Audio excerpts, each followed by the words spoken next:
Hey, what's going on, guys? It is Fox98 here. Welcome back to a brand new episode of my F1 2021 Road to Mercedes. We're here for the 12th round of the season here at the Italian Grand Prix. If you guys end up enjoying today's video, feel free to drop it a like, subscribe to the channel if you're new around here as well. And without further ado, we're going to get straight on with proceedings.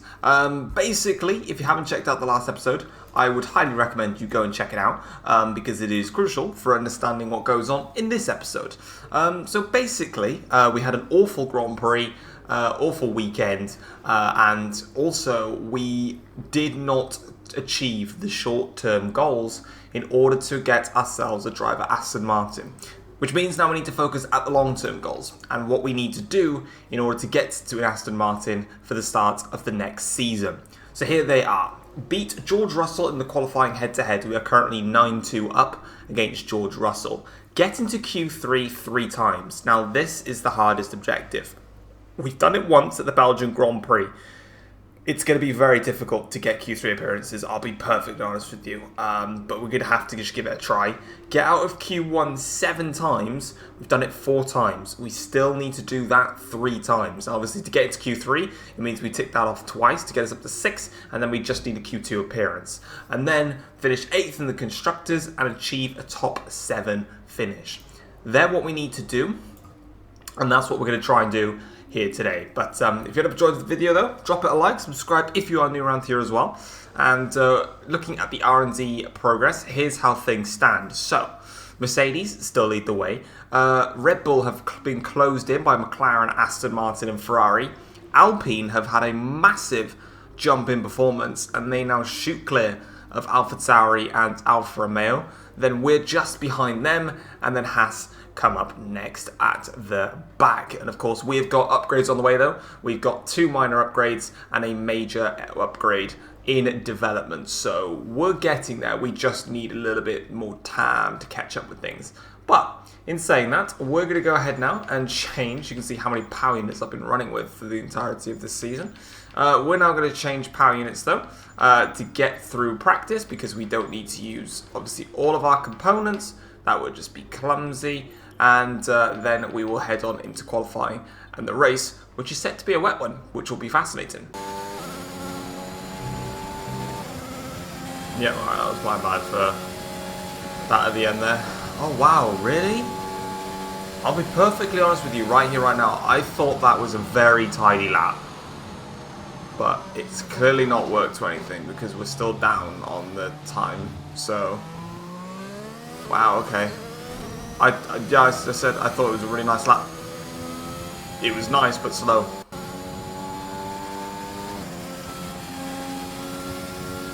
That was a very nice lap. Felt good as well. Whether it was actually any good to get into Q2 is another matter, but we'll have a look in just a moment. That was a much cleaner lap, I think. There's, again, a little bit of a shaky moment in the first Lesmo. But has that got us through into Q2? Let's have a little nose. It does. By 3/1000ths of a second, more like, does that get us into Q2? 300, sorry. George Russell actually did a brilliant lap there to go only a 10th slower than what I did. The Williams performing quite nicely around here, but we make it into Q2, which means we're now on 5 out of 7, I believe, for the getting out of Q1, which is correct, but getting into Q3, it's not going to be an easy task. In fact, it's pretty much impossible. I'm just going to put it out there.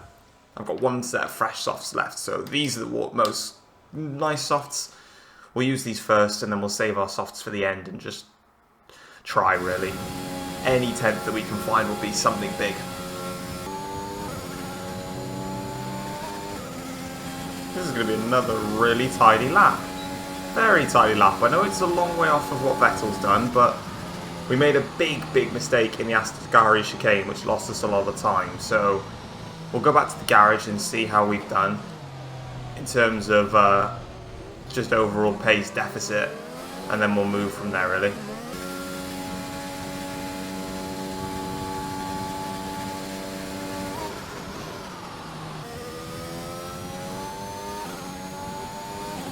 There's clearly a glitch with the lap times here because apparently I've gone purple through the middle sector, but towards the line, is that enough then? to get us into Q3. Please tell me that's enough to get into Q3. I'm actually really enjoying driving this circuit. It's a lot of fun, but we'll find out and see if we got through into Q3 here at the Italian Grand Prix. Yes, come on. Whew. Oh wow, Hamilton did... This is what I mean by glitch lap times, because straight away, look, Lewis Hamilton got knocked out in Q2. That's a big shock. Verstappen was close to the knockout zone as well. Oh wow, but we've made it into Q3, which means for the rest of this season, we just have to get one more Q3 appearance. And I think the Singapore Grand Prix coming up was my best track last time around. That could be the saving grace. But for now, we're into Q3. Come on.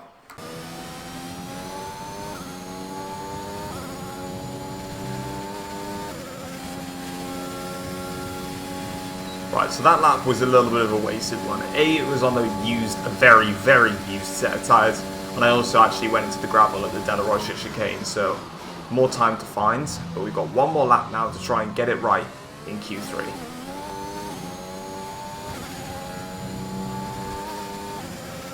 Right, to the line then.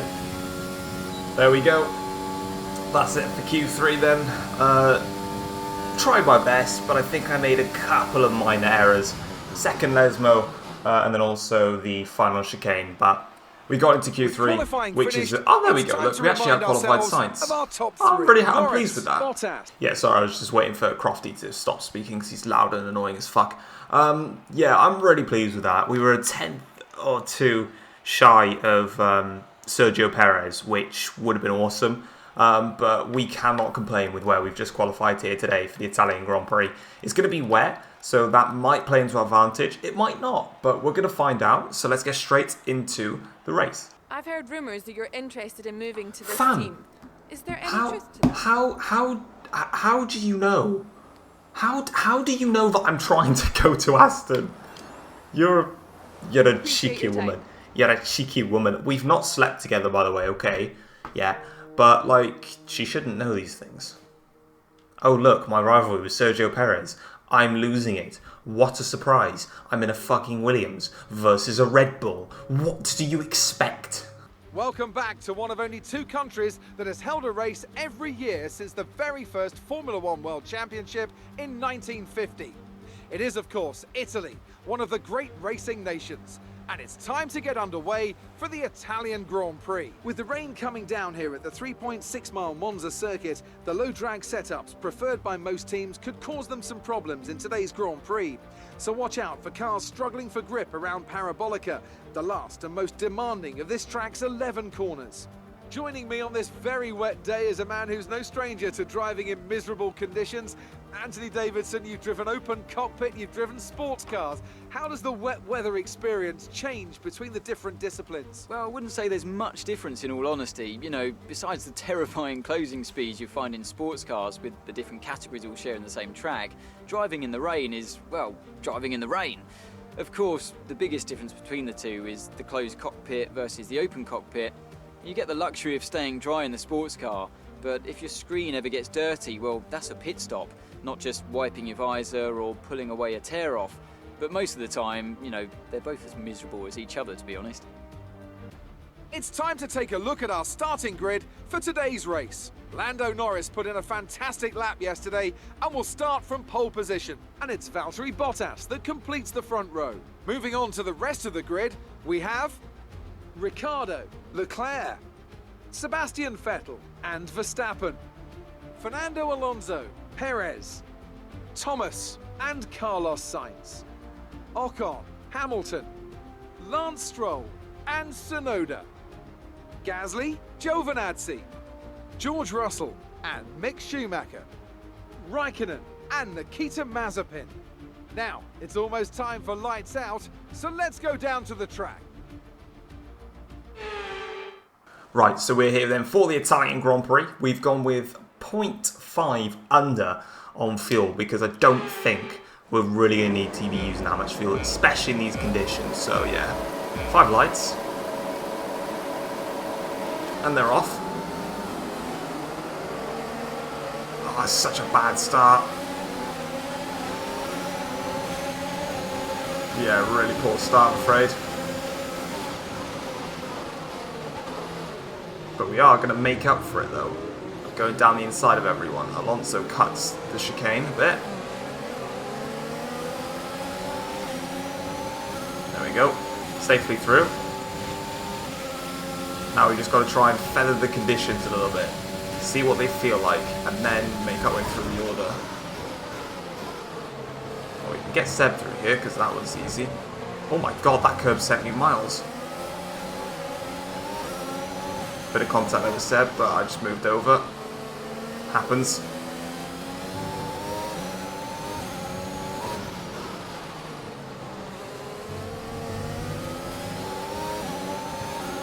Struggling at the moment, as you can see, to get the braking points sorted for the corners.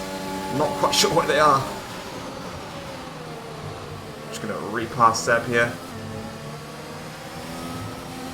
There we are. Let Seb and Alonso fight it out. We've lost track of the front runners, but we're not really able to keep up with them really in this race, so... Right, Vettel has closed the gap back to me.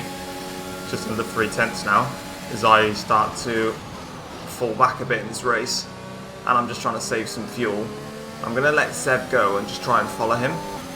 Because I can kind of keep in range of the other two in front. But it's just not as much, so... Yeah, we're going to let Seb go. And we're just going to follow him, basically. That's the plan. I don't want to try and overtake Seb here, but there we go. Bit struggling out of turn 1 there. Right, we'll let Seb go. Wait, hang on a minute. Was I in P6 or before? I thought I was in a different position, I'll be honest with you. I thought I was in P7.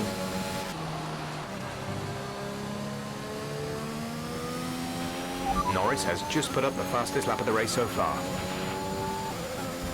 Sit rep, this has been quite a boring race, I'll be honest with you. I can't keep up with Vettel anymore, which is a bit of a shame. All I'm doing is just watching my fuel and making sure that I don't run out before the end of the race. Bar that, I've got no real concerns. Pace is pretty decent, just not enough really to, you know, go any further. There's a yellow flag. It's behind us. One of the Alpines.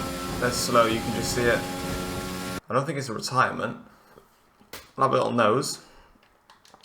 This was Fernando Alonso. Okay, motion blur has just gone to absolute tits here. Oh! He's had a spin at the first corner. Oh wow, okay. Well, that's put Alonso well out of the points. Very rare mistake that he would make. Gap to teammate behind is 15.5 I'd say it's very clear that the AIs have now just fully ramped up pace. I'm going to go back into fuel saving mode for a little bit here. I think I've got the pace to hold off Sainz.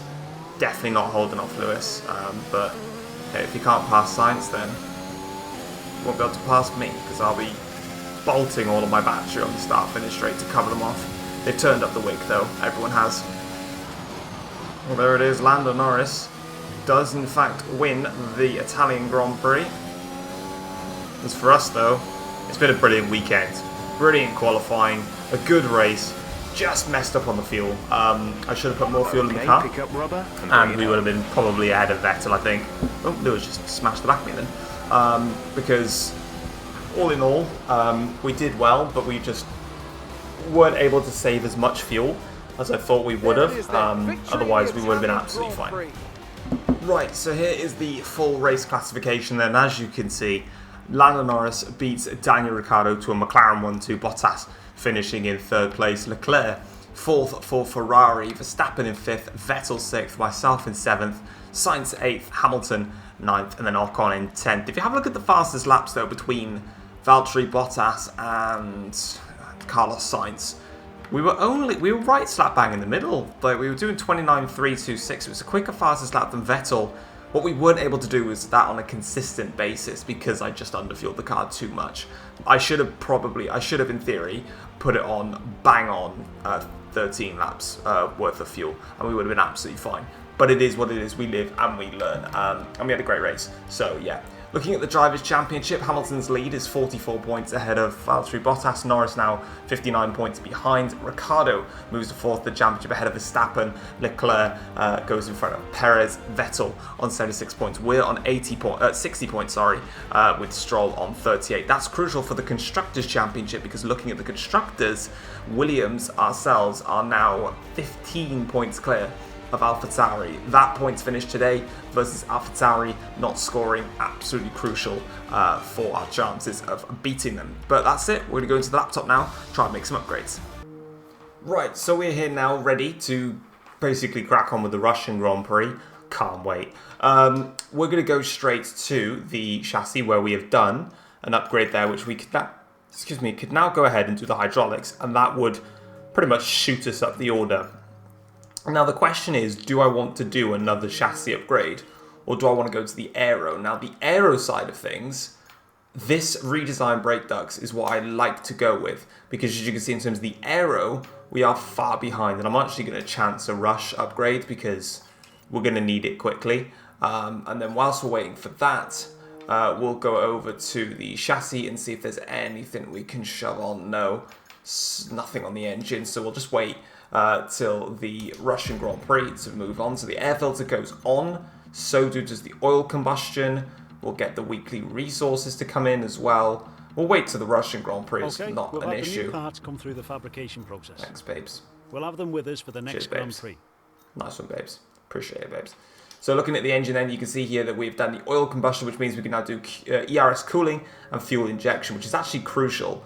And supply upgrade has arrived. Your supply upgrade has filled from above. Now, as you can see, we can now do some ERS work and also some fuel efficiency work. And we're going to go straight in with fuel efficiency because fuel efficiency has been a big problem for us. And then finally, on the durability, we're going to go ahead and do this upgrade because it's 200 resource points.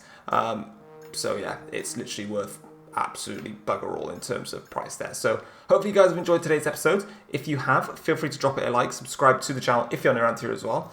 And apparently I can do stuff, driver perks. I don't have enough funds, so I don't know what they're talking about on that front. But for now, I'll see you next time. Take care all. Peace.